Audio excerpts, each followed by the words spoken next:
What has become so clear as we monitor these events from state to state is that in this primary, voters are given the appearance of having a voice and a hand in the process when clearly they do not. And I'm telling you, if they had to shut down the system completely, issue an executive order, a PDD, declare martial law, name it, they do whatever.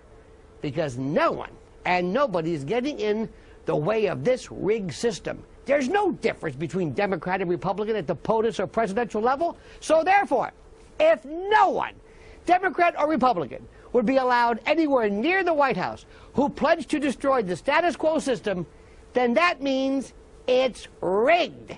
Outpour that you see in the rallies, the support that you see among the youth vote is not translating at the polls. Well, you have to read all the stories about how they count the votes, too, to be fair, because there's a lot of things going on. We can put 4,000 people in a precinct and come up with 2,000 votes. They've been putting out phony polls one after another to try to make establishment hacks like Romney or Gingrich look like the front runner. You have to understand something. The Iowa caucus, the state Iowa GOP has a long history of rigging not only the Iowa caucus but also the Iowa straw poll. Take it from someone from South Carolina who doesn't just get on here and say this stuff lightly. I know people, I know whole churches that voted for Ron Paul, and everyone here is scratching their heads going, hey, we all voted for Ron Paul. We don't know how he didn't win this precinct. It's basically fraud, I guess, on the first part, letting the other guy go in as me and voting. Mitt Romney on record paid people to come to Tommy's Country Ham House in Greenville. People drove in on buses from BYU, and one of the students said that the Romney campaign was going to reimburse them. They paid people to stand out on the road like Ron Paul supporters and hold signs. And we go over to CNN, and here's where the shenanigans start, and it's very obvious. Washoe County, 3% reporting. That's 5% reporting less than anywhere else. And we already have Mitt Romney at 1,500 votes. I am convinced now that you can't vote them out. The elections are fixed. Even though Rick Santorum came in first and Ron Paul second in the North Dakota caucus, Mitt Romney actually won the state. But did that win come through the railroading of the system? A total of 138 votes were cast. In the official Maine GOP tallies, however, the results from all but one of those communities, all but one, were given as a series of zeros below the name of each candidate, meaning the official tally shows that no one voted. The system should be much more clear.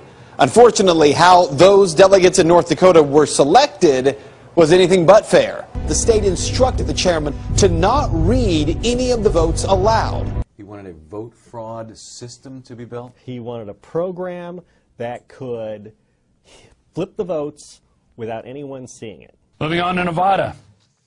Paul Camp cries fraud over Nevada caucus results. And this is from the Examiner.com. A young guy named Edward True attended that caucus, and he found that Mitt Romney was given 20 more votes than he actually received.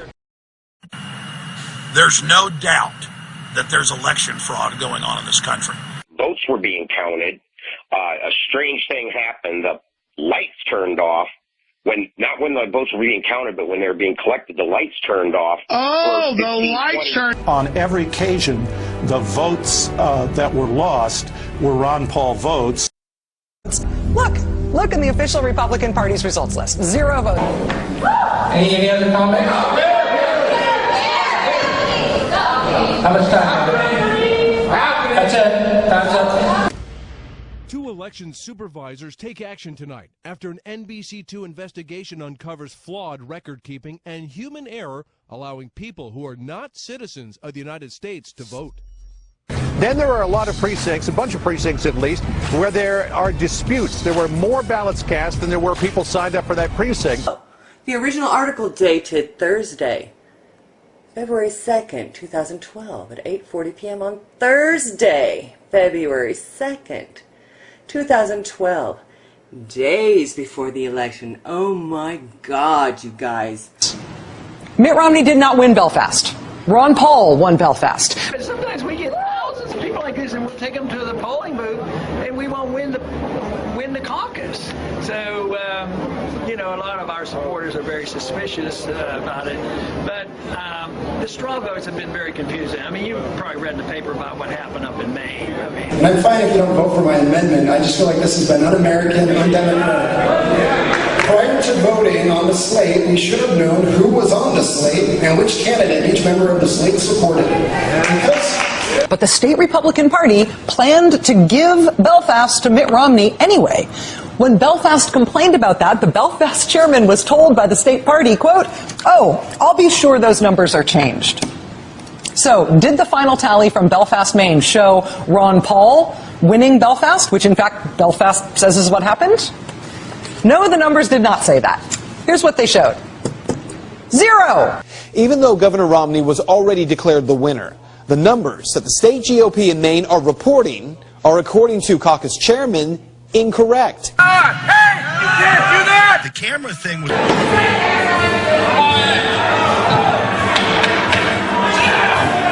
Sit down! I'm asking this guy right here. You sit down! Sit down! You sit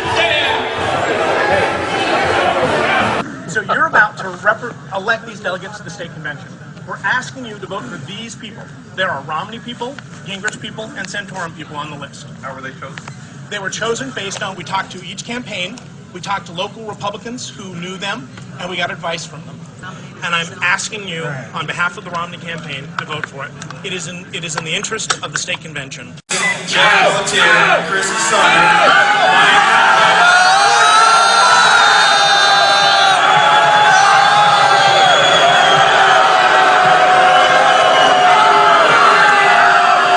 That was fair and that was legal. Now, immediately I began calling for division. Hundreds of other people started calling for division, which means count the vote. That can't, again, you don't have to have the floor, you don't have to have a second, and it must be acted on. And demands for a count of the vote were ignored.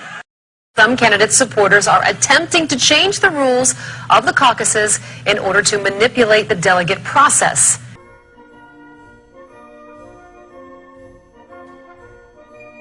What's your plan for tonight? Tell the truth. I've been in politics for 35 years. My cause has been the cause of liberty.